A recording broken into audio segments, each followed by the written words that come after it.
care that we perish. We're helpless, we're so afraid. But Jesus arose when they called him and said to them, where is your faith? Because you prayed all night, because you held on with all of your might. Child, your cries have awoken the Master. No, he knows your voice. Lift your hands, it's time to rejoice. Child, your cries have awoken the Master.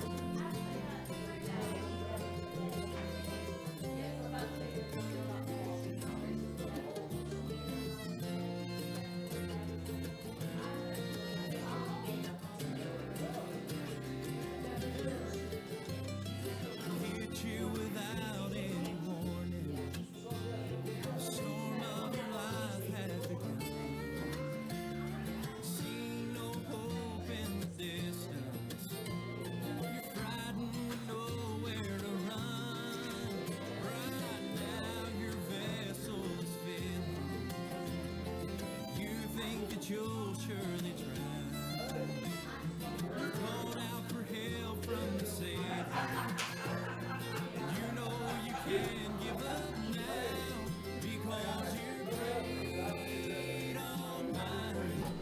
Cause you held on with all of your might. Child, your cries have awoken the Master.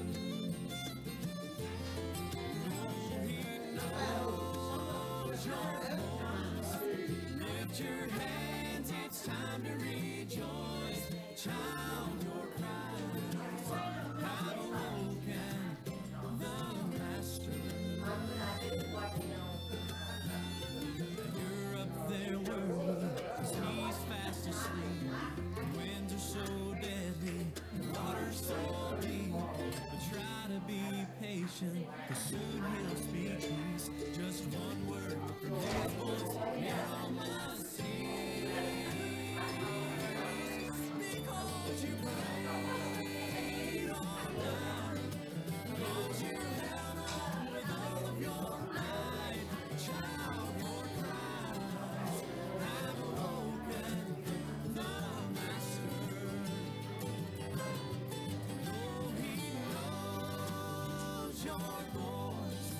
Lift your hands, it's time to rejoice. Child, your cries have awoken the Master.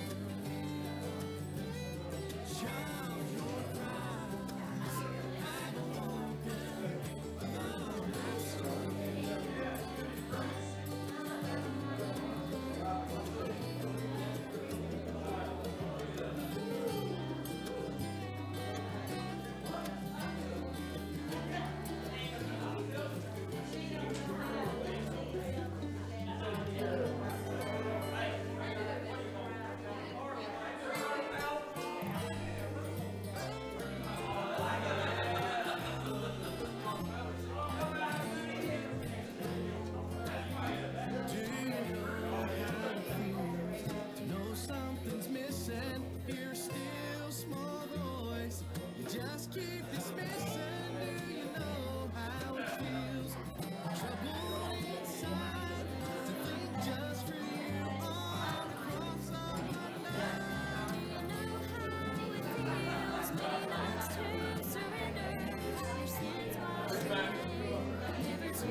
By the one who created the stars up above. How does it feel to know you're alright? You lay your head on your pillow each night and know that it's real. Ain't it good to know how it feels? How does it feel?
Good to see everybody out tonight. I'll go over the announcements for you real quick. Gainesville Baptist College Bible Conference will be this week. That'll be January the 28th through the 30th at 7 p.m. And we'll be moving our Wednesday night service up there, and the bus here at the church will be leaving at 6 o'clock. So anybody who wants to come out, just be here and we'll get you at 6 and take you up there and bring you back. And then the Northeast Georgia Independent Fellowship meeting will be at Mount Sinai Baptist Church in Lawrenceville, and that'll be February the 1st at 7:30.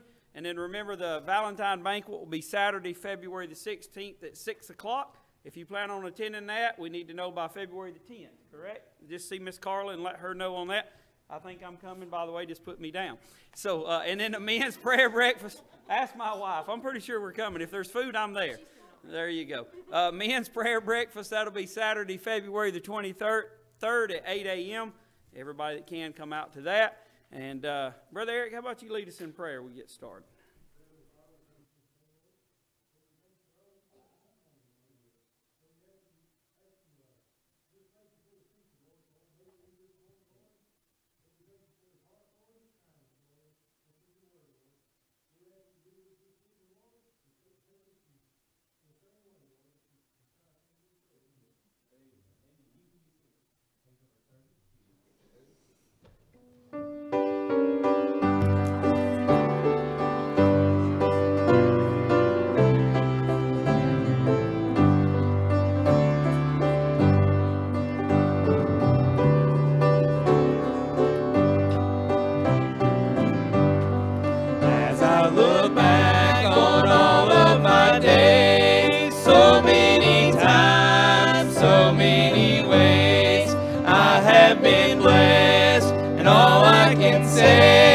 God has been good.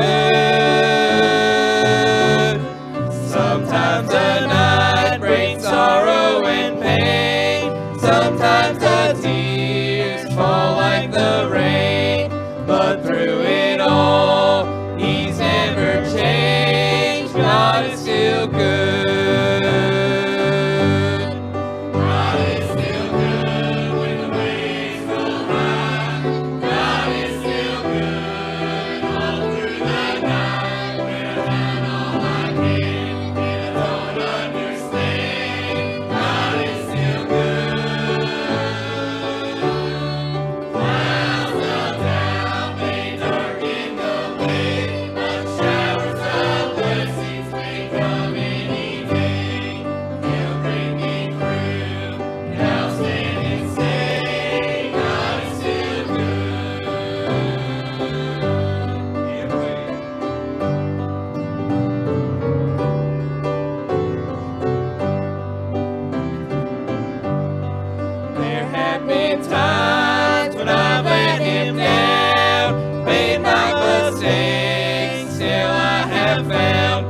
Stumble and fall, but through it all, God is still good. Mercy still flows from the palm of His hand. He will give grace, help me to stand. Although He knows how unworthy I am, God is still good.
Grace,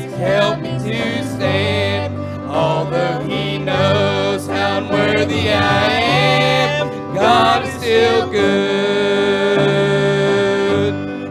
God is still good when the waves roll high.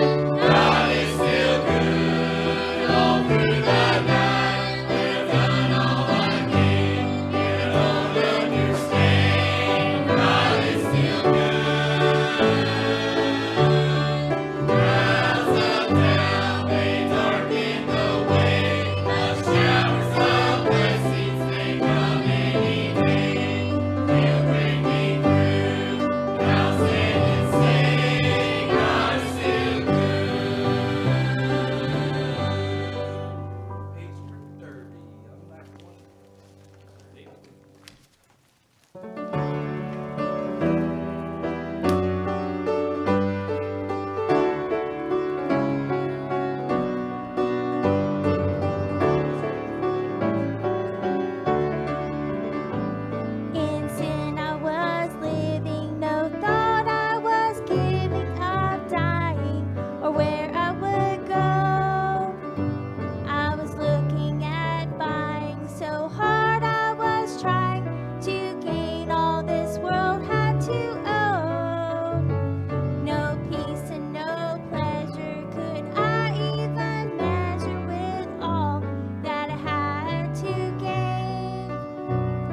because He loved me. All right, they can all stand, shake hands, choir comes in.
All right, this time we'll be receiving our missionary offering. Everything you give we use to support a missionary, spread the good news around the world.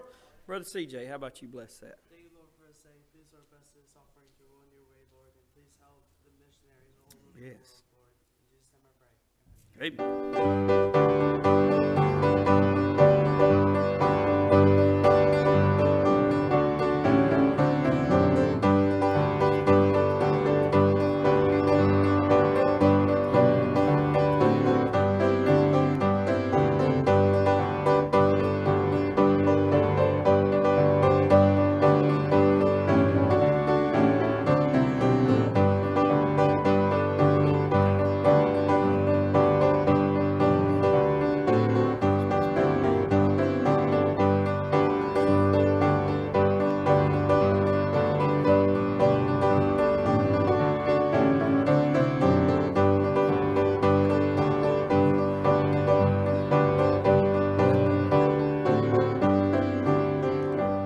All right, amen. Thank you for that. You can be seated.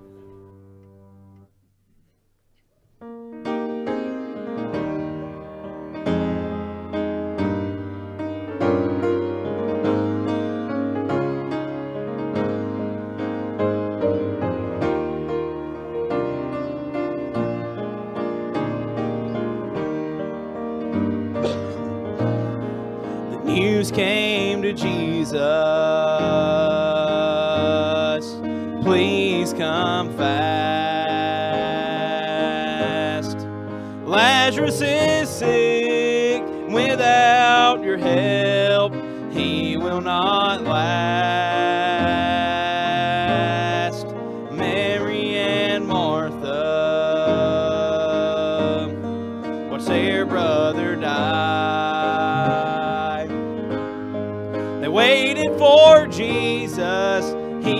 not come, and they wondered why.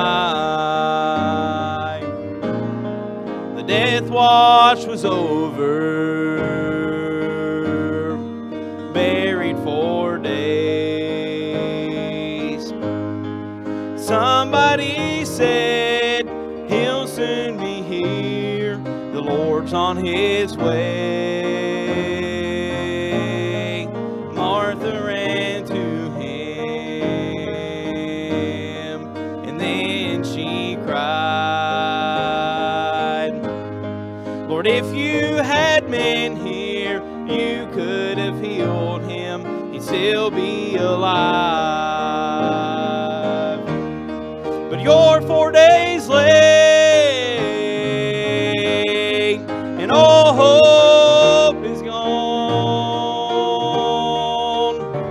We don't understand why you've waited so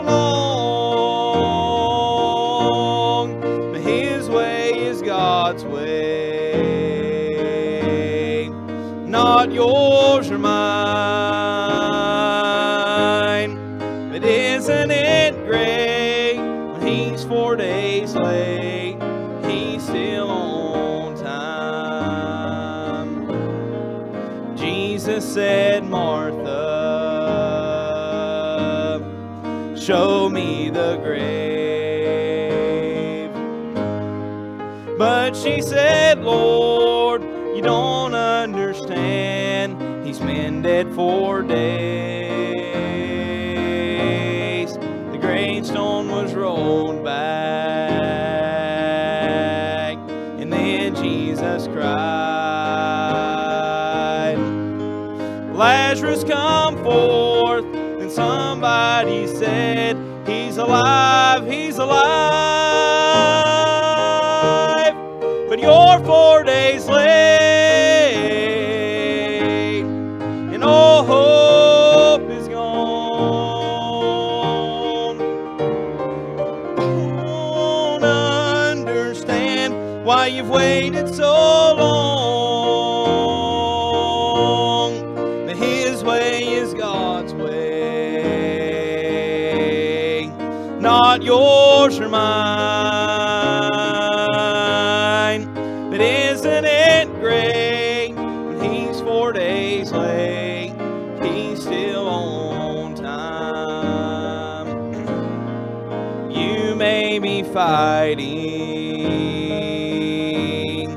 a battle of fear.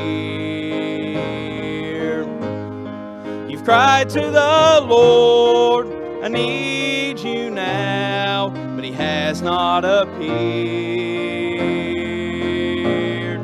Friend, don't be discouraged, 'cause he's still the same. He'll soon be here, he'll roll back the stone, and he'll call out your name.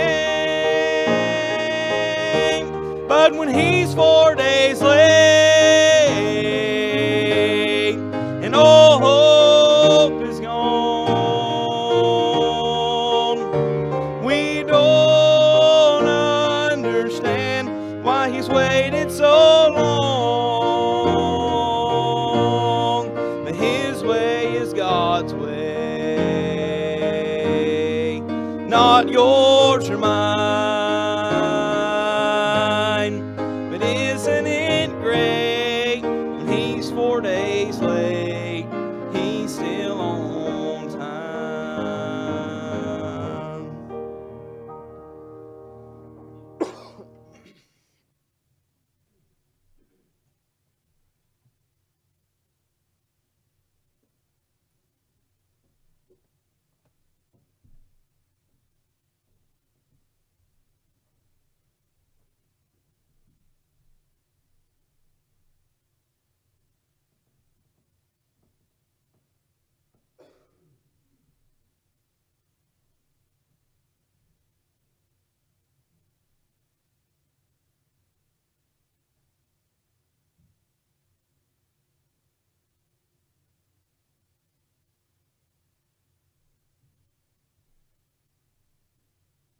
Y'all be in prayer for Brother Claude, they took him to the hospital. He wasn't feeling well, and they are going to admit him and keep him for now.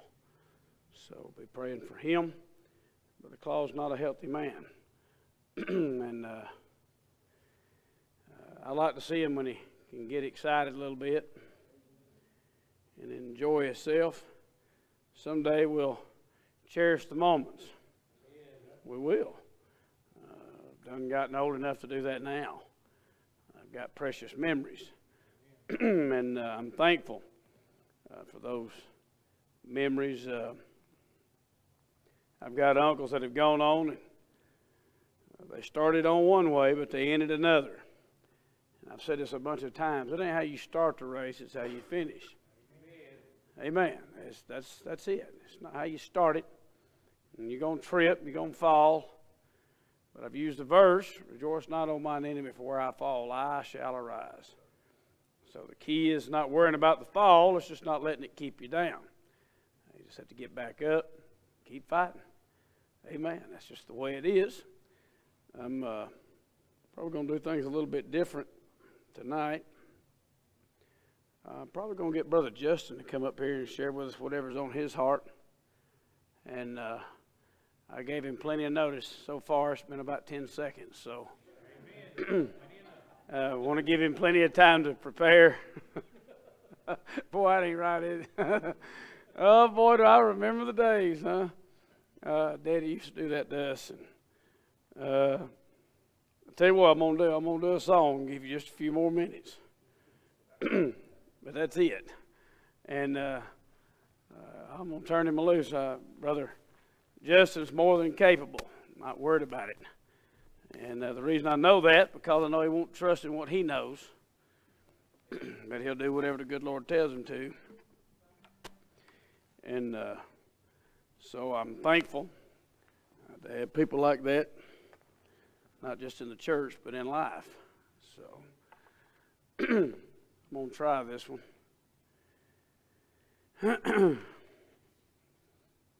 This song here, if you ever notice all these papers I keep, there's all different songs that, I get on my heart, so I start trying to figure them out. And I got another I'm working on, but we ain't ready for it yet.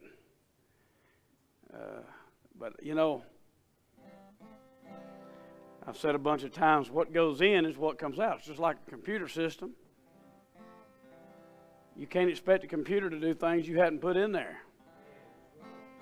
Like these new phones, if you don't have the app, it don't matter what you ask it, Siri or not, it ain't going to do what you ask it to do. You got to spend a little time on the programming, and you got to set it up. Amen. Even that Siri system, I never thought I'd use that, but you have to set it to your voice so it knows you. Amen. Hey, some of us need to get set up right so the Lord knows our voice and we know His, more importantly. Y'all listen, I'll try to sing this song.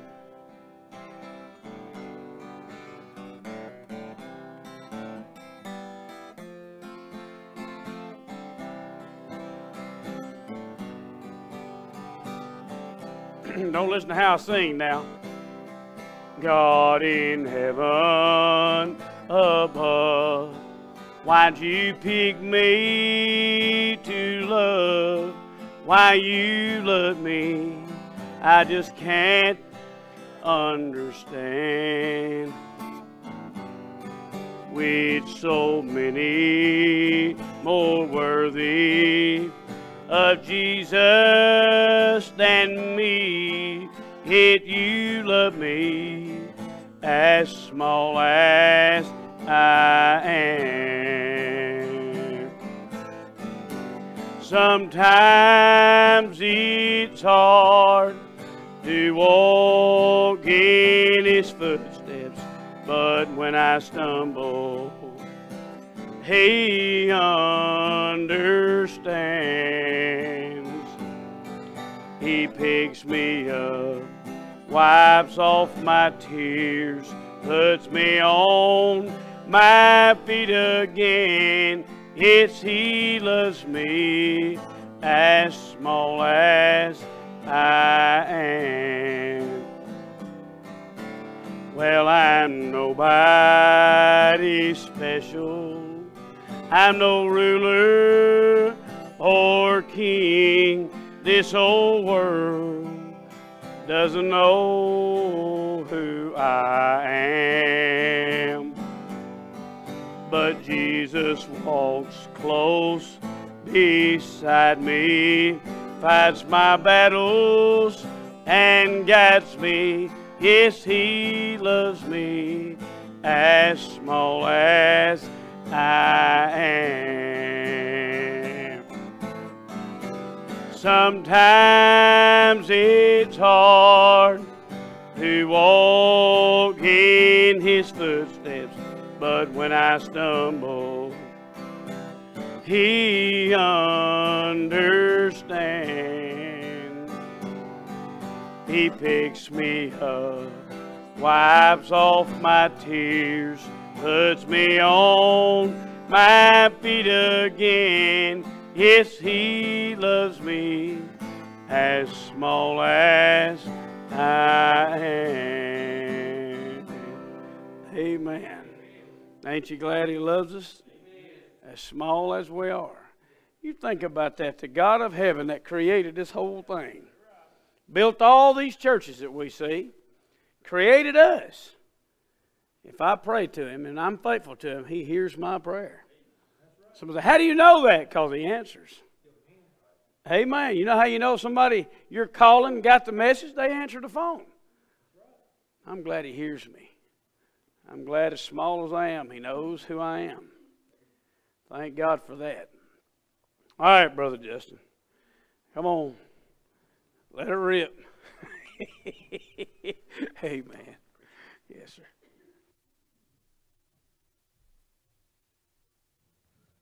Any particular time? All right, sounds good. Y'all are in trouble. Let's see. Breaker 19. You can hear me. Good deal. This is Rubber Ducky.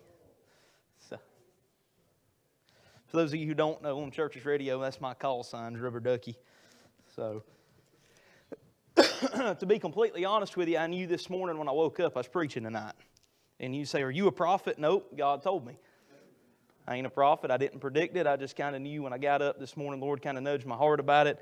I've had a thought on my mind since, I guess, about Friday. And I think the Lord's going to let me preach that thought I've had since then. And honestly, it's just a thought. I ain't got nothing deep, nothing super theological. It'd be real easy for me to flip over to the book of Hebrews, because I've studied enough in the book of Hebrews the past 3 weeks to strangle a whale. And I tell you, it's deep stuff, and I love it. How much greater Christ is than anything that had ever come before. And anytime you don't think God's big enough to handle your problems, flip over to the book of Hebrews and start reading. It'll do good for you. But got a question. What do we know about Jericho? I'm actually asking. What's something y'all know about Jericho? The walls fell down. Do you know why the walls fell down in Jericho? Do what? God, but there's another part to it. 1 Kings chapter number 16, flip there. We're going to use this as a jumping off point tonight. A lot of people don't know this, and I want to throw this out there, and if I had to put a title on it tonight, it will be America's Greatest Disaster. America's Greatest Disaster.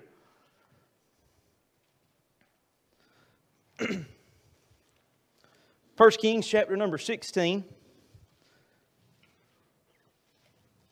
We're talking about the rule of King Ahab here. Ahab was a wicked king over Israel and served wickedly in the sight of the Lord.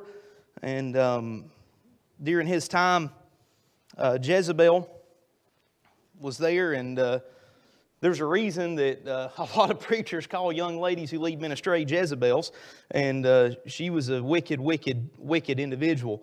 On verse number 34, it says a little bit about it. In his days did Hiel the Bethelite build Jericho.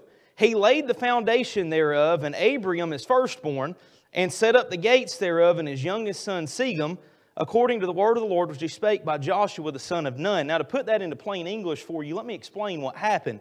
When he built his city of Jericho, He killed his firstborn son and put him beneath the wall. And then he killed his youngest son and he put him beneath the gates. The reason the walls fell in Jericho is because they aborted 2 kids and built the walls on top of them. That's the reason the walls of Jericho were required to fall. The walls of Jericho, one unknown fact you may not realize about Jericho, if you go and you do an archaeological dig in Jericho today, you'll go and you'll dig down and you'll find out the walls are perfectly intact. But they fell. I know as kids we all get this, they marched around the city and then the walls crumbled and fell to pieces. They actually fell straight down. They fell straight down. The judgment of God was so great, it didn't even leave rubble in the way for them to have to run through to get into the city of Jericho. He took care of everything, wiped it down completely clean. The judgment of God was so great upon these men. Just a couple of statistics to give you real quick. In 2018, an average of 2,416 children per day were aborted by doctors in the United States of America alone. United States is not the #1 nation. There's actually 7 other nations ahead of the United States in abortion rates. Did you realize in New York City itself, which is who passed this law, 35% of pregnancies that start end in abortion in New York City, within the city limits of New York? Did you realize this, that 86% of abortions that take place in the United States happen just because the mother either feels like she doesn't want a baby, can't afford a baby, some reason that not health related at all. It's 86% of abortions are just because the mother does not want the baby. Do you realize 17 of our 50 states in the United States will pay for an abortion to take place if you don't have the money?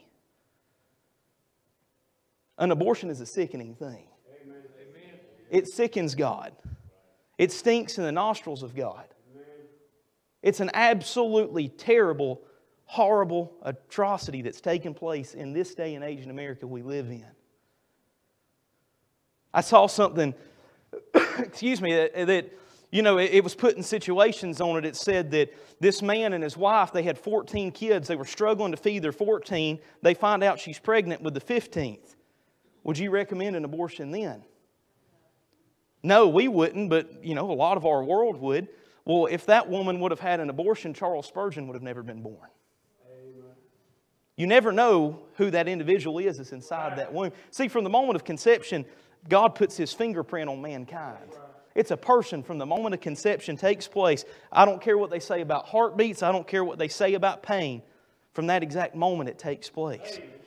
One other statistic, did you realize, thank you very much, I was sitting there going to ask somebody for some kind of peppermint or something because my throat's starting to hurt, but did you realize in New York City it's illegal to kill an inmate by lethal injection, but it's perfectly legal to give a lethal injection to an infant in the womb the day before its delivery date?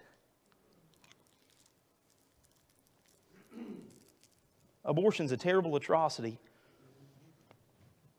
But unfortunately, I'm here to tell you it's not the worst one that America's ever had. And you may be in utter shock to that. Abortion's a terrible thing, but abortion came about for another reason. And it's the decline of Christianity in America. Amen. You say, well, America's a Christian nation. Yeah, America was founded as a Christian nation. That flag started men avoiding religious persecution, trying to seek God in a new land. Amen. They didn't want a king telling them how to worship. They didn't want anybody telling them how to worship. And I'll get back, and again, I'm not making light of what abortion is. I despise it and hate it with an absolute passion. But America's greatest sin is the decline of Christianity. I want to point out a few things to you. The decline of Christianity began in 1901. Look at the history books. Since 1900, we have not had a major nationwide revival take place. What Billy Graham did was nothing compared to the Great Awakening back in the 1800s. It was nothing. Nothing compared to what took place in the 1700s. Since 1900, there has not been a nationwide revival that was historical like what we saw in the Great Awakenings. You know why? Guess what happened in 1901? The first non-King James Bible was published in the United States of America, and since then we've begun a decline. Many of you are familiar with the American Standard Version. That's the first version of the Bible published that was not a King James Version in the United States of America.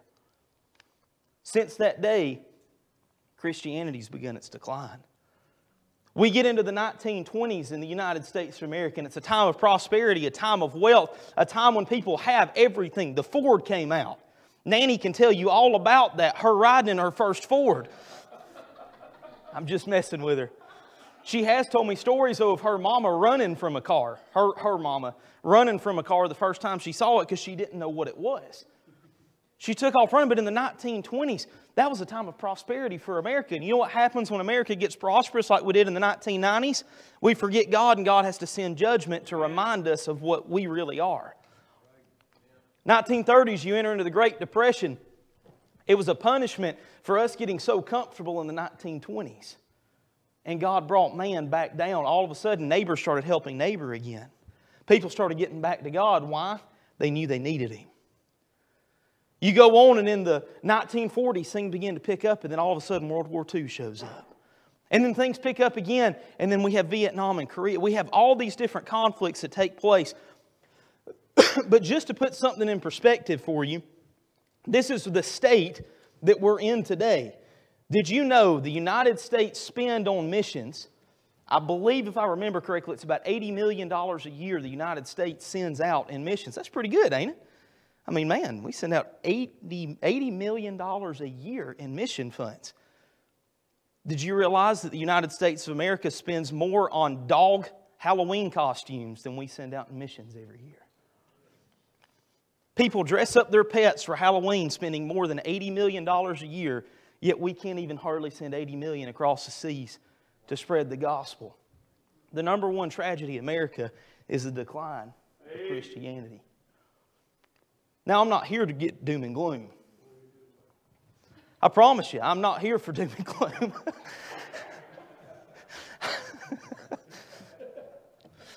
Sorry, that got me cracked out. What I'm here to tell you is we can turn it around. You say, there's not enough Christians in this place. God didn't say that we had to have lost people getting on board to turn this thing around. Back in the Old Testament, He said, if my people, which are called by my name, will humble themselves and pray. Did He say anything about the lost? Did He say anything about the wicked? No, He didn't at all. You know what the reality of a lost person is? They sin. We wonder why our nation's in moral decline. It's because people aren't getting saved anymore. It's because people aren't being reached with the gospel anymore.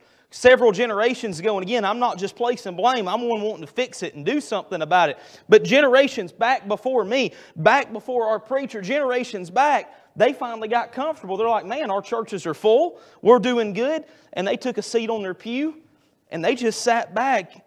And then as the time began to progress, we've now gotten into this excuse, well, people just don't like old-time religion anymore. People just don't like what we've got anymore. That's as far from the truth as it can possibly be. We got a bunch of 20-something in this church who will tell you something different on that. I know some 20-somethings from other churches who will say we want what the real power of God is. We just don't want sometimes what comes along with it. That being the tradition. And when I say tradition, I'm not talking about the way that we do things. But bless God, my grandfather changed that light bulb, and we ain't going to touch that light bulb even if it's blown. We're going to die and burn in a devil's hell because we have projectors on the wall. You think I'm joking.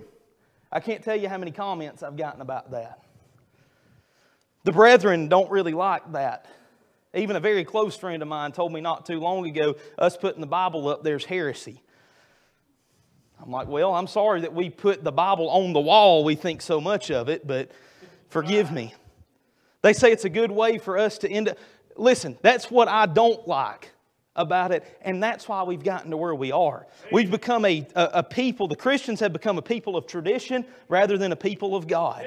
We've become a people of keeping history and keeping things like that rather than continuing the cause for Christ. Do you realize back in the 1950s and 60s, I believe is what it was, there were preachers who would preach against sound systems. Because that's just Satan trying to slip his way into our churches, and our churches getting modern. I'm talking through one right now, and I can promise you this much, if the Apostle Paul had one, he'd have packed it up and took it with him everywhere he went. If he'd have had a projector to show images of the gospel of Christ, he'd have took it with him and he'd have projected it. We've got to get back to what things are supposed to be, to the way God intended for things to do. And here's the whole entire problem. The past 100 and, I got to do the math, the past 118 years, the number one thing that's happened, the church has forgotten what it was here for.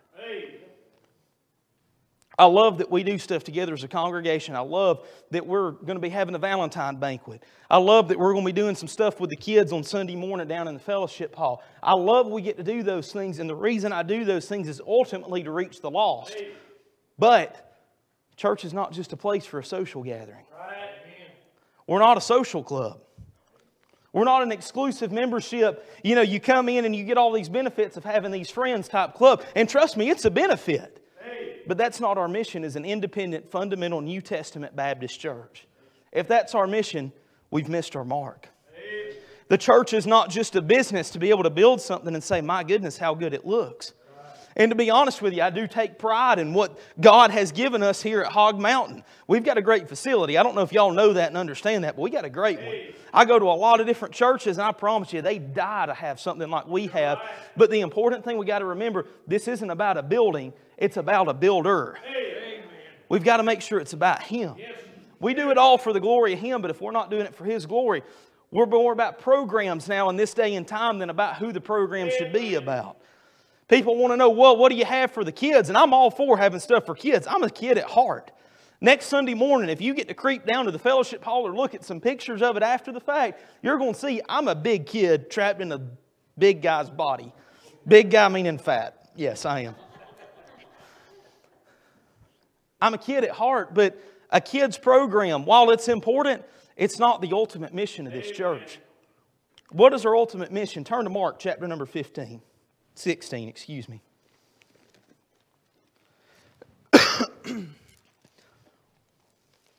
I meant to text Nanny twice today to get her to bring my preaching Bible from the house because I left it on my dresser. So I'm using what I call my family Bible. It's thick as all get out.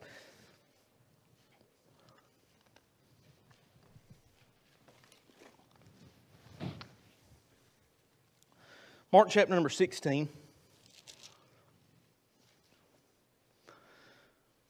Verse number 15, and He said unto them, now this is, Jesus is getting ready to ascend back into heaven. He's getting ready to step out of this world. Now He's come, He's died, He's risen again, and He's dwelt with man here on the earth for 40 days. He's been with us that whole entire time. We're 10 days from Pentecost at this point in time. Pentecost, a lot of people look at it as when the Holy Spirit fell down. Pentecost was actually a feast. It means 50 days from Passover. 50 meaning Penta means 50. That's what the Feast of Pentecost was. It just so happened that the indwelling of the Holy Spirit in the body of believers happened 50 days from Passover when it took place. Jesus died at Passover, by the way. He's our Passover lamb. That's why we have Him. But Jesus is getting ready to say so long, see you later, to His 11 disciples that are still left there. Jesus has already gone out and He's hung Himself by this point in time. He's getting ready to say goodbye, and this is one of the last things He says to them. Verse number 15, He said unto them, Go ye into all the world, and preach the gospel to every creature. He that believeth and is baptized shall be saved, and he that believeth not shall be damned. Now, that is not putting baptism as a requirement for salvation.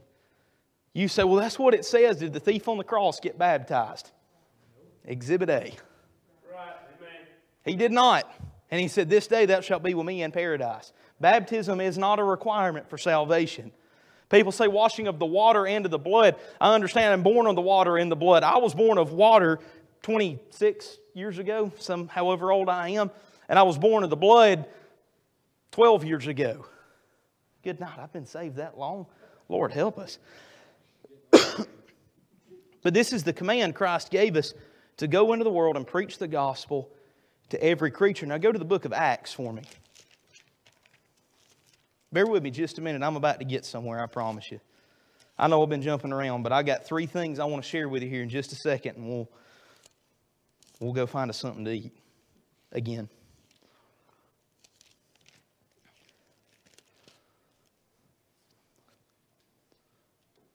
Acts chapter number 1, verse number 8.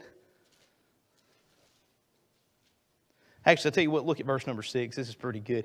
When they therefore came together, and they asked of him, saying, Lord, wilt thou at this time restore again the kingdom to Israel? At this point in time, his disciples are still looking for him to come as king. He still ain't done that yet, by the way. In fact, it's been 2,000 and, well, right at 2,000 years since Jesus was here, and he's still not king. He's king on our hearts, but he ain't king here on this earth yet. But give him time. Somewhere little over 7 years from now, don't know an exact time or date on that, he will set himself up as king. And that will take place. Verse number 7, he said unto them, It is not for you to know the times of the season which the Father has put in his own power. Verse number 8, But ye shall receive power after the Holy Ghost has come upon you, and ye shall be witnesses unto me. Listen to this, unto me both in Jerusalem and in all Judea and in Samaria and unto the uttermost part of the earth. Now what I'm trying to give you here is what God has set aside is the mission for a New Testament church. Our mission is to reach the lost, but there's an order we're to do it in. Look at this. Witness unto me both in Jerusalem and in all Judea and in Samaria and unto the uttermost part of the earth. Just FYI, our number one outreach here at Hog Mountain Baptist Church should be to the Decula, Hog Mountain, Hamilton Mill, whatever you want to call this area. Our neighbors should be the number one people reached by us here in this area. And as bad as I hate to say this, and again, I'm giving facts about it. How many of y'all live within 2 miles of this church? We have 3 people out of this whole congregation. How many of y'all drive at least 20 minutes to get to this church? Are we reaching the area around us? You say, well, it's a different day and time. Yeah, but we may need to try a different tactic. Just because it's a different day doesn't mean we set our sword down. Maybe we sharpen our sword a little different. We need not give up just because the time has changed. Why? Because it's the commandment He left us with. We're to reach Jerusalem, which is the city that we live in. Not only that, we're to reach Judea, which is our state. Our state should be the next one we're trying to reach. I am glad and proud of the fact that we're supporting a ministry who's planting a church. Guess where? Vidalia, Georgia. Amen. Not only do they have good onions, they got a good church down there now too. And a good pastor. He sent me a text message the past 2 Sundays that have encouraged me more than y'all would ever realize. We're trying to do that, but there's still a lot more work to be done. And then after that is Samaria. Those areas that are around us, our country. We're to reach them first, and then what's last? Unto the uttermost part of the earth. See, so many churches are focused on, man, we've got missionaries in Africa, we've got them in Australia, we've got them in Asia, we've got one in Antarctica. Actually, Antarctica has no actual people down there, so there's not a missionary down there. I'm just kidding. But we send missionaries all over the world, but yet we neglect the own community that we're living in. We send missionaries to Africa, but yet Alpharetta still needs to be reached with the gospel. Amen. We send missions over to Asia, but yet Atlanta still needs to be reached in a lot of places with the gospel. And here's another reality that we don't understand. We live in the Bible Belt. The Bible Belt is a little strip that goes northern Alabama, North Georgia, North and South Carolina, up into Virginia. We live in a place where there is a good, at least at one point in time, a good independent fundamental church on pretty much every single corner. Within 5 minutes of here, I can probably take you to 4 or 5 good, independent, fundamental, preaching the gospel Baptist churches. You go to New York, upstate New York, you'll be seldom to find a good, independent, fundamental, gospel preaching Baptist church. It's not the same way here that it is all over the country. We're working on church plants in Iowa with this ministry as well. Why? There's not a church in the whole city. Here we are, a Christian nation, God's people, but yet our own people are dying and going to hell by the day. Do you realize that if 2,416 babies are aborted a day, it actually has to be somewhere around 5,000 people a day die? And how many of those people die without Christ? How many of those people slip off of places in our own country and then open their eyes in a devil's hell wondering why nobody ever gave them the gospel? How many of those people are out there? That's the mission we've been given from Christ, and there's 3 things I want us to look at, and this one leads us to the first ones. The 3 ways that America has failed its own people. Number 1, we failed to dispense the gospel.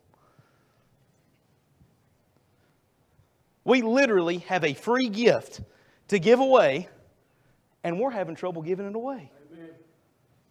You say, well, people aren't interested in it anymore. Why are they not interested? See, so many times we just look to cop out at the first instance and we say, well, you know, people just aren't interested in religion anymore. Well, is that because they just don't see religion working in us? Amen.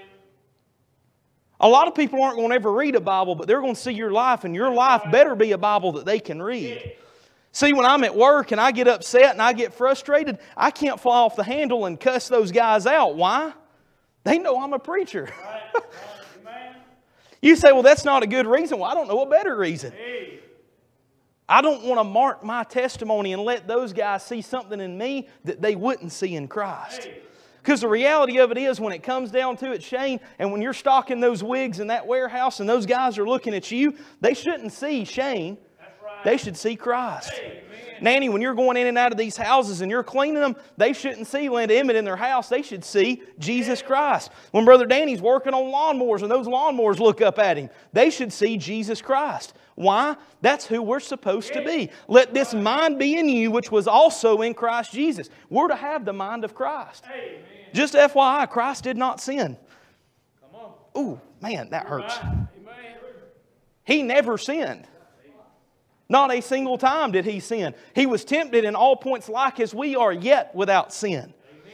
Jesus dealt with the same temptations we deal with every day. The lust of the flesh, the lust of the eyes, and the pride of life. Amen. It said that man deals with that during different periods of his life. When I'm a kid, and a teenager, I deal with the lust of the flesh.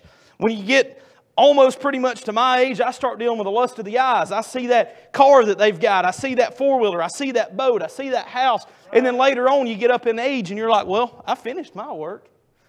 Man, look back at what all I've done. That's the same thing Jesus was tempted, yet He did it without sin. The world has got to see the gospel in us.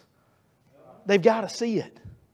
They've got to see it. We live in a world covered in darkness, and we're called to be the light. My question is, how bright is your world? How bright is your world? Preacher, some of y'all may not have noticed, some of you may have, it looks like we got a roller coaster of lights right now. They kind of go 1, 2, and then up. Some of y'all are looking at it now like, oh my goodness, I've not realized that or seen that. We're trying to raise these chandeliers up so that you can see it, but these things are dirty. He'll vouch for me on it. If you get up inside of that thing, it is filthy and it is nasty. And you know what all that filth on the inside of that chandelier does? Blocks the light from being able to come out. When we've got sin in our life, all we're doing is putting a lampshade on what God's put on the inside of us. We're just bottling it up. We're keeping it inside. We're doing just like this and not letting the world see what God has done in our hearts. We're failing to dispense the gospel. Not only are we failing to dispense the gospel, the ones that we do reach, we're failing to disciple our converts. I believe it's 1 or 2 Timothy, if I remember correctly, says, let the elder women teach the younger women. Let the elder men teach the younger men. Esteem the younger men as sons and the older men as brethren, is how we're supposed to do it.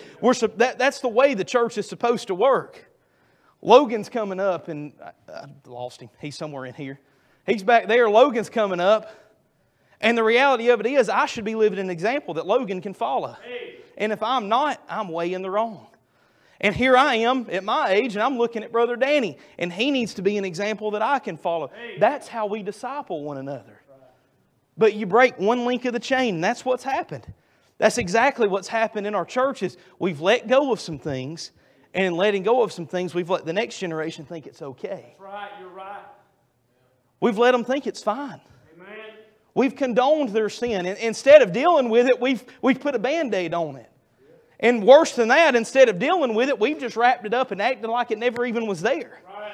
When the reality of it is, if we would deal with the sin, if we would jerk the Band-Aid off, if you will, and get it done, it would make us all better in the long run. But yet we are not willing to disciple our converts. I've told the preacher about 1,000 times, and now I'm starting to get convicted about it, so we're going to have it done pretty soon because I can't sleep good until it's done. We've been working on a discipleship program called Basic Training. It's going to be something I'm hoping and praying. I'm going to talk to the church, talk to the deacons, that we can get every single person who comes to join our church to go through this program before they're an active member of the church. Why? We want to make sure people understand and know what God expects out of them. And this isn't something what Justin expects. Trust me, I'm a do-it-myselfer kind of guy. I don't really expect anything out of anybody else. I just want to do it myself and get it done with. But God expects certain things out of us. And one of those is discipling other people. One of those is me being an example to the Logans of the world, to the Haydens, and to all the kids that we've got. We've got to be that example. And, looking back at my life, even now, I think, good night. When I was 17, 18, 19, 20 years old, I was one sorry example. And I'm wanting to turn it around. I'm wanting to get that fixed. But we failed to disciple our converts. And probably the worst of all the atrocities that we've committed as Christians, we failed to deepen our own faith. We've not dispensed the gospel. We've not discipled our converts. But we failed to deepen our own faith. Literally what we've done. And I'll sum it up and phrase it up into this. We live in a capitalist society. Most of y'all know that. Capitalism says that, he's been cutting grass with a push lawnmower, one of the real ones. That's, well, he grew up when it was a sling blade. But capitalism says that I am the Husqvarna company and I create a zero-turn cut, do great lawnmower, and all of a sudden he's now going to buy my Husqvarna and it's going to take him less time to cut his grass. And then things keep advancing, and now all of a sudden he doesn't cut his grass, he just hires Brother Danny to do it. And Brother Danny cuts grass all day long. That's what capitalism is. It's good for our economy. I'm glad for it because not everybody does their own thing. Not everybody builds their own boat dock. Thus, I have a job. He has a job. If everybody built their own thing and did their own thing like we did years ago, half of us would be out of work. Because I can't grow anything. If I touch anything to grow it, it turns brown immediately and dies. I would starve if I depended on it. And I can kill stuff. Not very well, but I can kill stuff to eat. But that's what we've gone to. And now that we are in a capitalist society, it's improved our life so much. How many of y'all enjoyed your car ride to church tonight instead of a horse and buggy? I did. How many of y'all used a microwave today? I've not yet, but I probably will before the day's out. That's a pretty good thing, isn't it? Chunk some food in there and 30 seconds later, it's like a hot meal, good to go. We've got all these things because of capitalism, but capitalism has killed our churches. You know why? We expect to pay somebody to take care of everything that we're supposed to do. We have this mentality in our world today that if we walk up and I don't have any cash, so here you go. I'm going to pay him. All right, I'm good now. I'm going to go sit at the house. I've paid the preacher. He's the one that's supposed to reach the lost. He's the one that's supposed to take care of everything. I've paid for it. I'm good. I'm done. What do we do with missions? We think just because we send about $800 a month out to missionaries that, we don't have to do anything with it. We don't have to reach anybody. You know what really we're doing with all of that? We're writing that check to make ourselves feel better and say, I'm reaching the lost. I'm doing a good job. And don't get me wrong, it's good work that we're sending missionaries abroad. It's good work that we're supporting him. But if we're not doing our part, we're missing out. Amen. Capitalism has killed American churches. Right.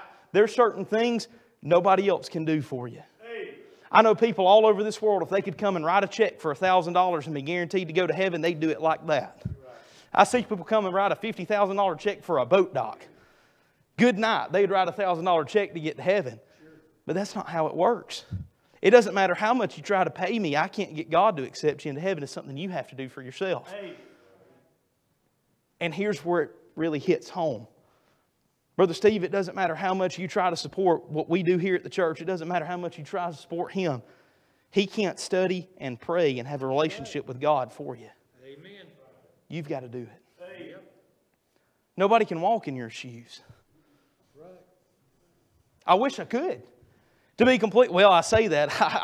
I seem like I fail all the time as far as relationship because by the time you study to teach Bible college and come to church and do all that, you kind of forget studying for yourself. But I try to do what I can when I can. And I wish so much that I could just take and force feed somebody for a week and let them feel how it feels on the inside to get that. But I can't do it for you. I can't get it there. I can't do that for you. You've got to learn to do it on your own. You've got to learn to deepen your faith. And then here at some point in time when we actually do that, all of a sudden we can put this thing in reverse. When we start deepening our faith, all of a sudden our new converts are going to have somebody to look up to. Our new converts have somebody to look up to. Guess what they're going to start doing? They're going to start reaching the gospel, reaching people with the gospel. When we start reaching people with the gospel, guess what's going to happen? The abortion rate's going to decline. Guess what else is going to happen? The number of drunk people or people killed by drunk drivers is going to decline. The number of robberies and thefts and murders and things like that is going to decline. Why? We finally have reached America with the gospel. Our number one sin that our country's committing is not that of abortion, but it's that of essentially atheism. Amen. We come to church to make ourselves feel good about our lives, but yet we don't trust in the God that we're coming to allegedly serve. Amen. We've got to have a relationship. And really, this is where the rubber meets the road with being a Christian. Coming to church 3 services, that's good. I applaud you for it. It's going to make you a better Christian for doing that. It really will. Book of Hebrews says, forsake not the assembling of yourselves together as the manner of some is, but even much more so as you see the day approaching. The closer we get to the rapture, the more we need to be in church. Hey. As close as we are now, we should be here 7 days a week. Some days it feels like it, to be completely honest with you. Preacher knows what I mean by that.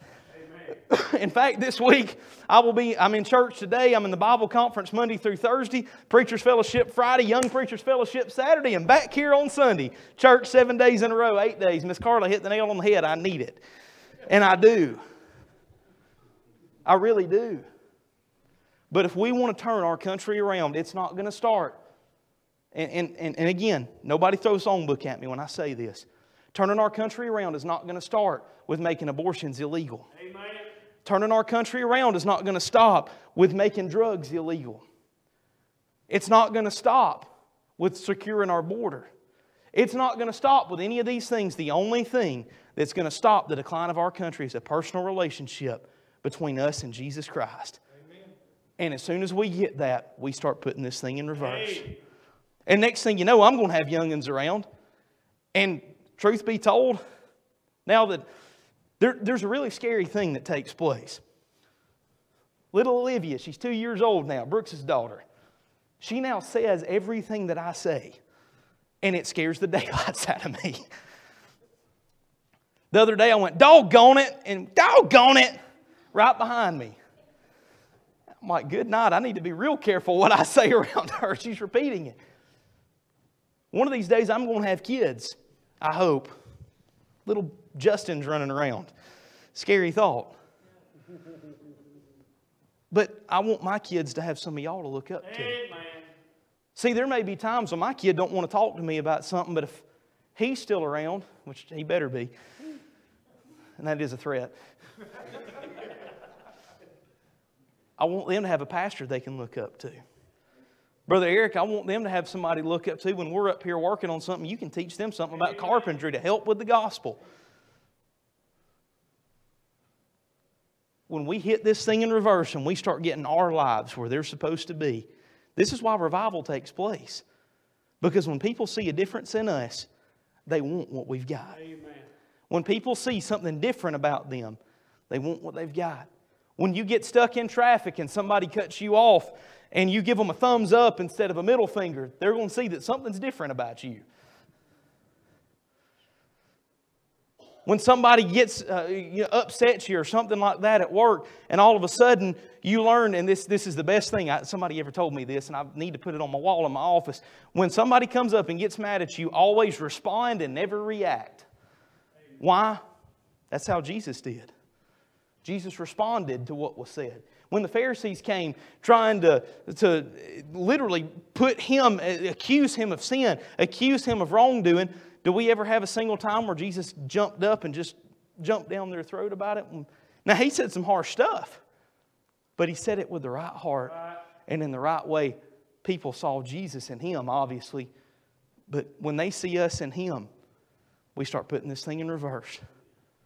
Is it going to happen overnight? No. It's just like losing weight. I eat 2 salads and I feel like I should weigh 190 pounds. That's really what happens. I mean, I'm like, man, I've done good. I've ate good for 3 days. I step on the scale and I've lost a pound. Woo! Yeah, buddy. And that may just have been when I weighed myself. You just never know. But that's the way we are in our Christian life. We do good one day and we think, man, I'm going to grab the world by the tail and change the world. But when we finally purpose in our heart, just like Daniel did, when we purpose in our heart, we're not going to defile ourselves with the king's meat. We're not going to live with the sin of this world. We put this thing in reverse and we start backing up. And before you know it, God may just turn this place around. Amen. All the great revivals of England that Charles Spurgeon was part of. Some great revivals. Go back and read the history of them. Great revivals. A man visited the area where Charles Spurgeon was holding a meeting one time, and he said, I want to see where the power behind your meetings come from. Can I follow you a day to see it? He said, you can follow me, but you're not going to find it in me. Charles Spurgeon was preaching in a city or a church there in London. He took him down to the basement of the church, and he heard a rumble coming down the hallway. That man did. Charles Spurgeon opened the door, and it was a room full of teenagers down on their faces begging God to turn their city around. Teenagers who were living right, doing right, begging God. Now, he mentioned something this morning. I believe he did. Fervent prayer of a righteous man availeth much. That was yesterday during the men's prayer breakfast. You said that. But notice it says a righteous man. I understand my righteousness is as filthy rags, but it says a righteous man. God's not going to hear my prayer unless I'm right with Him. If my daddy's mad at me, when I was younger, I don't really ask for stuff anymore, but if I really wanted a new piano, I'm not going to go ask my dad after I just made him mad. That would do me absolutely teetotally no good. Wouldn't do me any good at all. But if I come to Him righteous, having done right, having just cut his grass, pressure washed his house, cleaned the gutters out, done all these different things, he's a lot more likely to say yes to doing that. God's the same exact way. Amen. When we're righteous, when we're doing what He's asked us to do, He's going to give us the intents of our heart. That's what it's going to take to turn our country around. I hate to have kept y'all so long this evening, but there's nothing more important. Amen. There isn't. And again, trust me, I hate abortion.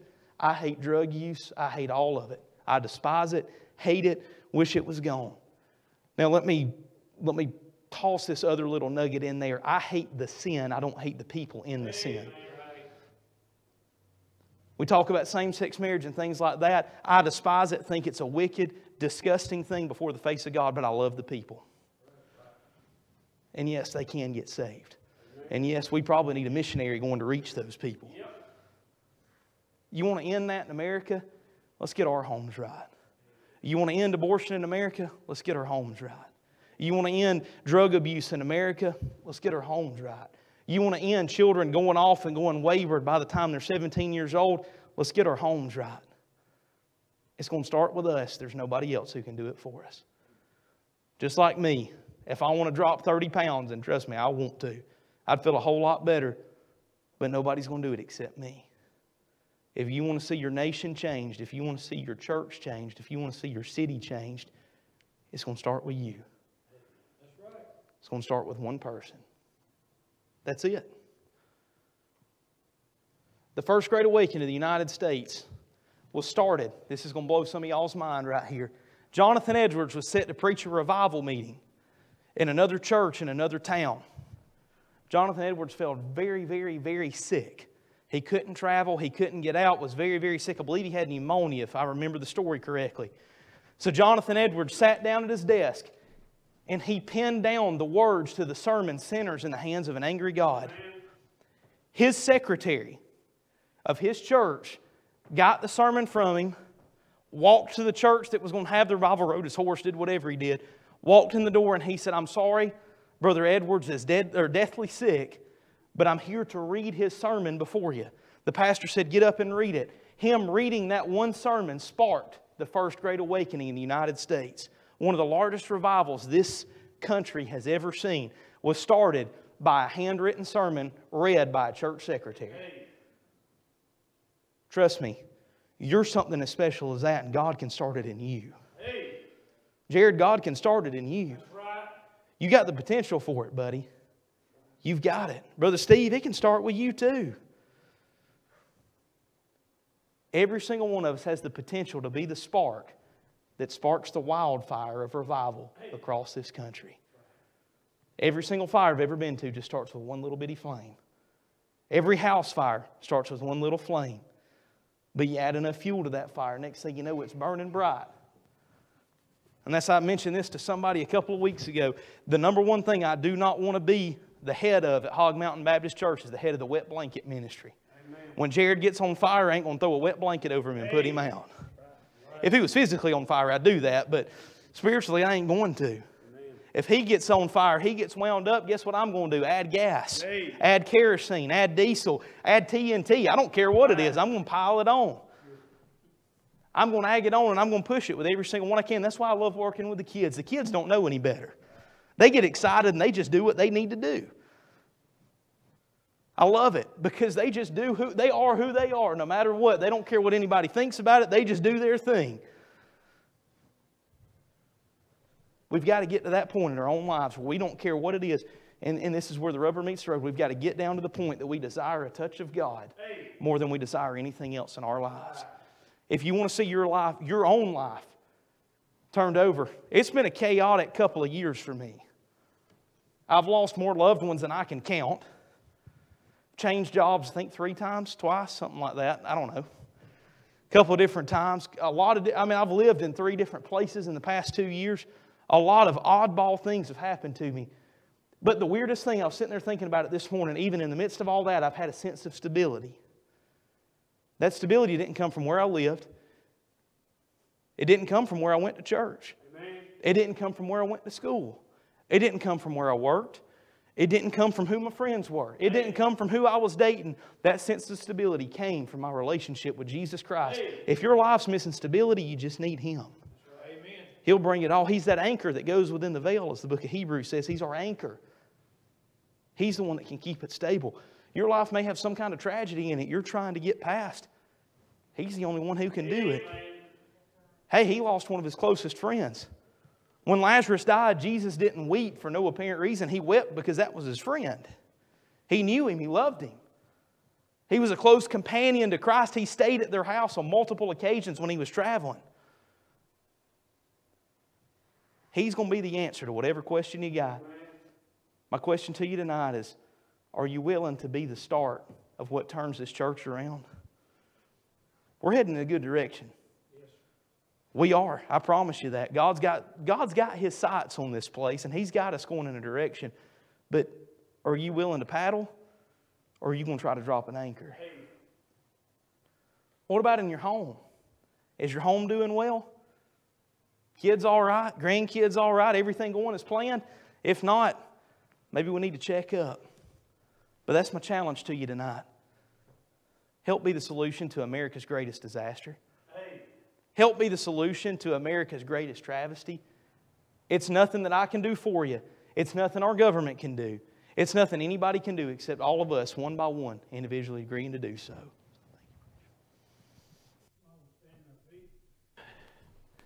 Just play Old Faithful.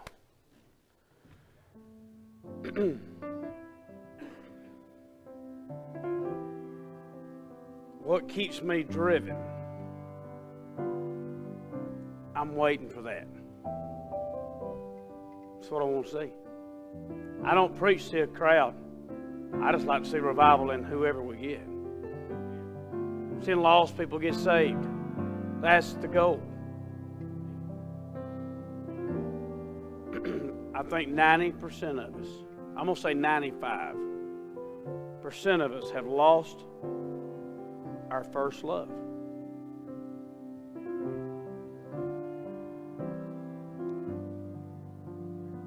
How good it felt, how clean we felt when the Lord touched us.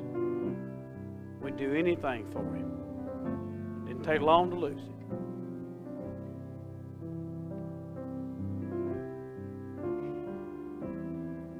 He hit the nail on the head. Now I could say, we need to do this and this, appoint people.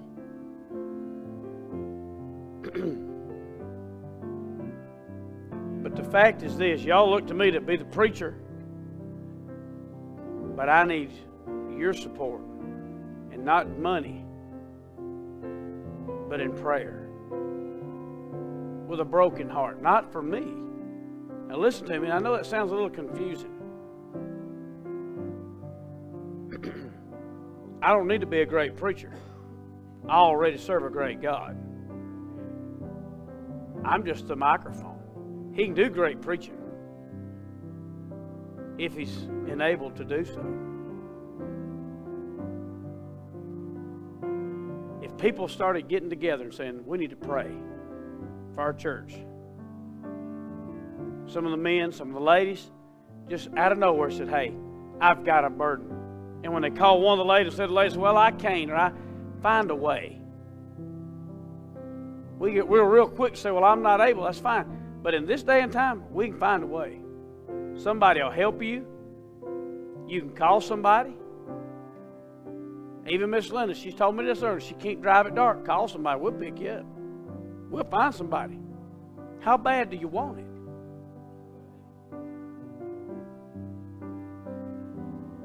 We get to the place to where we just have a genuine burden to see God do it again. This place will get upside down. You won't have to worry about me preaching hard messages. You'll be already full when you get here. Let me tell you something. You don't have to wait till Sunday to get excited. He'll do it all week long. But you got to put some time in it. So, preacher, I can't because you don't have a burden. You know how you can, me and Justin, he talked about being at church every night, and if you look at our schedule, every day, several mornings I was at different things, several nights I was at different things. I mean, it's just the way my life goes. It's just the way it is. Preacher, you're going to get burnt out? No, because I have a burden about it. It's what I want to do. A man that likes to hunt will do it day and night and still working. And the funny thing is, he'll go to work and he won't be wore out about it. He'll be excited about telling people what he's been doing. And you show me a Christian that gets a burden about seeing people get saved and seeing the Sunday school get full and seeing young people. You know what's neat? There's nothing more rewarding. Now I'm going to use Brother Scott since the service took the turn it did. But when he had Brittany and Justin as little babies, he couldn't see the future. But what they make in the bank is really not going to do much for him. That's for them. But when he can see his son get up and preach, there's got to be something there. He's got to do something. You know what I mean? Brother Steve, I remember I'd preach and see Daddy. I got to preach at one of the fellowship meetings, Brother Eric, not long ago on a Friday night. And y'all know me, it don't take much. You put a bunch of preachers together and son, that lights a fire. I used to get scared to preach to preachers. Now it just gets me so fired up I can't hardly speak when I'm done. While I was preaching, I could see Daddy. Oh, Daddy, he gets to squalling while I'm preaching. Nothing more rewarding than seeing something that you had a small part in go further than you thought it would go.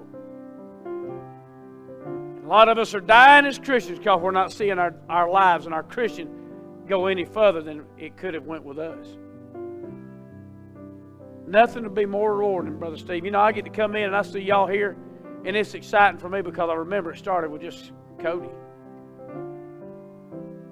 And it excites me. I want to see it again. But you're going to have to get some people in here. You're going to have to show them. You're never going to get anybody to come to church out of obligation. They're going to have to see something in you. You're going to have to make it exciting to them. And you can't do it unless it's real.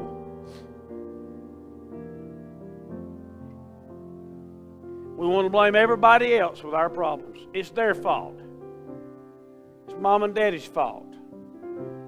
It's this person's fault. No, the problem is you. You're the blame. Fellas, I hate to tell you this. David's been with me a long time. But I will never go to the ladies with a problem. I'll come to the men and say, y'all need to get it together. I've done it already. I went to my guys and I always told them, you ladies just think I'm tough from the pulpit. You ought to be in there when I'm talking to the guys. We need men. I don't need a bunch of spineless cowards. We need men, real men. Men that truly love God, that will serve God, that will protect God, work for God, do what God says first and foremost. But you want to see revival break out, you start praying for it. Him talking, I've heard that story about Spurgeon. All these great meetings you hear about, even, I think, if I'm not mistaken, Billy Graham, you can hear some of them, he would talk about how people would get together and they'd pray through the week before the meeting ever started. We can't hardly get here on Sunday morning, Sunday night. I'm just being honest. That's why we don't have revival. We get really hungry and get a burden for lost people and God in our church. We'll start saying, hey fellas, I'm going to go to church and pray. Anybody wants to go, meet me there. Get in there and get to praying. Man, I'm going to tell you, this place turned upside down. Don't you want to see your families excited? We've been praying. I ain't embarrassing nobody, but it's good to see old Brandon back here. He's been in my target. He's here, but he ain't seen nothing of what I'm praying for. He has no idea, but I know God can, and I'm praying. Church, God can do it again. But you sitting around and just waiting on Him ain't going to happen.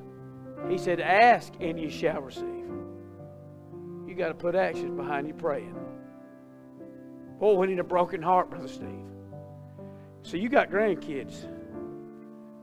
Now who's going to preach to them? If you don't do your job and the church dies, who's going to get them? You want to stand before God and see your grandkids get thrown into everlasting hellfire? We better find some urgency. And I don't mean just getting them here. I mean going after the... Let me tell you how God works. You do what God tells you to do, and He'll take care of your business. That's how that works. Had a bigger crowd this morning, but I got to be honest, I'm tickled to see y'all back tonight. Little as much when God is in it. Don't you want to see it again? Don't you want to see that? Bus kid get saved. Next thing you know, Mom and Daddy's coming. Don't y'all want to see that? I'm hungry. Church, I can't do it.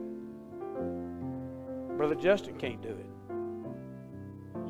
We get so used to hearing of us doing these things, but church, we all got to do it.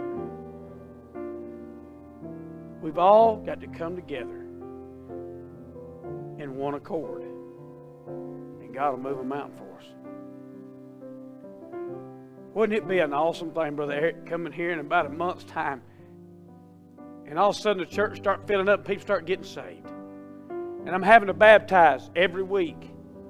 And before you know it, me and Brother Justin are on the road all the time, going to meetings and seeing young people come in, and we start more youth activities and young people getting saved.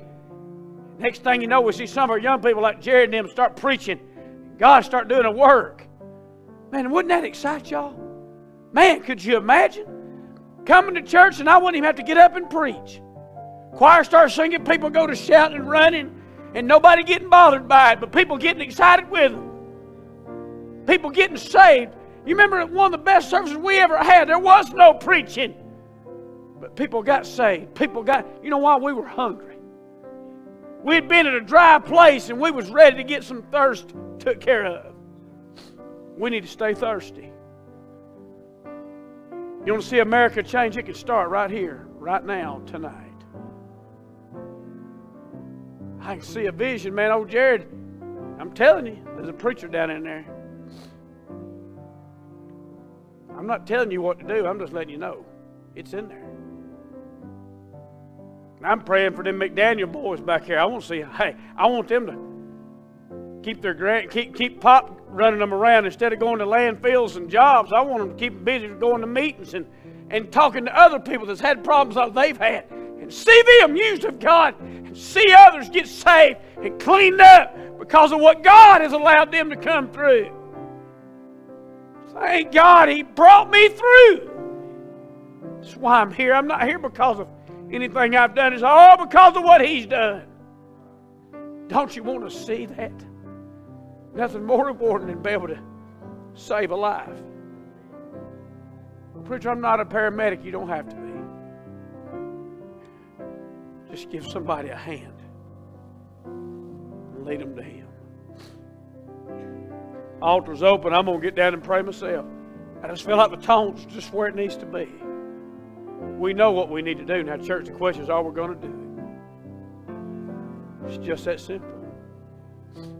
I like to pray at church, but I'm going to pray that we get a burden at home. It's what we need.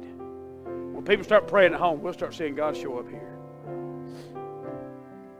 You do as God tells you to do.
Y'all take your time. Don't get up till you're done. You pray till you get through.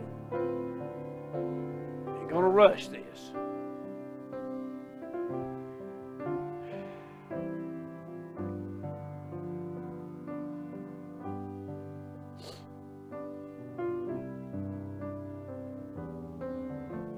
Sometimes I understand how Stephen felt when he preached that last message. We're a hard-hearted people.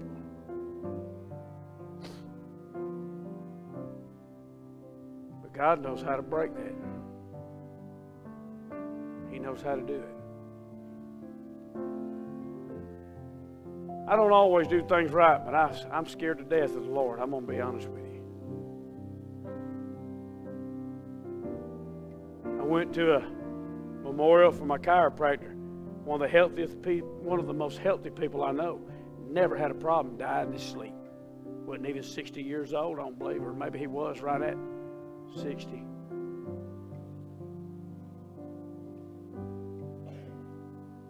The principal of my son's school has done buried his little boy. You go ahead and keep pushing. There'll come a time when the preacher will try to pray for you and God won't let me. And you'll pay the bill. So the preacher's trying to be bold. I'm not trying to be bold. I'm just trying to make sure you understand you don't play with things you can't handle. You're taking your life and your kids' life and your grandkids' life into your hands. It's your fault. You can blame this world all you want to. But we're going to answer. I sure am thankful. I got some good stories to tell. Just since I've been at Hog Mountain Baptist Church, seeing God do things. I'm glad I can see Him doing a work even in my life. As insignificant and goofy as I am, God's using my life. That's what we're here for. I sent a text to the guys. God help that I would remember why I'm on this earth.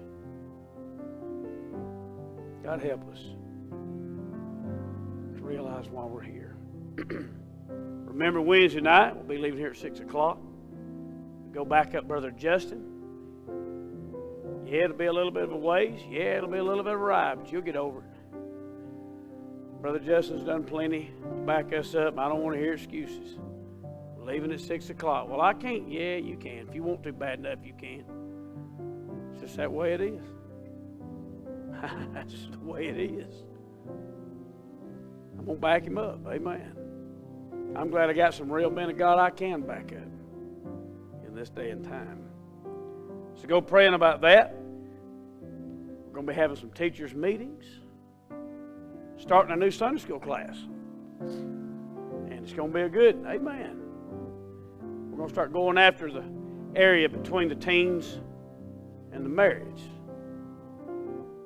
What are you going to call it? Well, I don't know yet, but that's where we're going.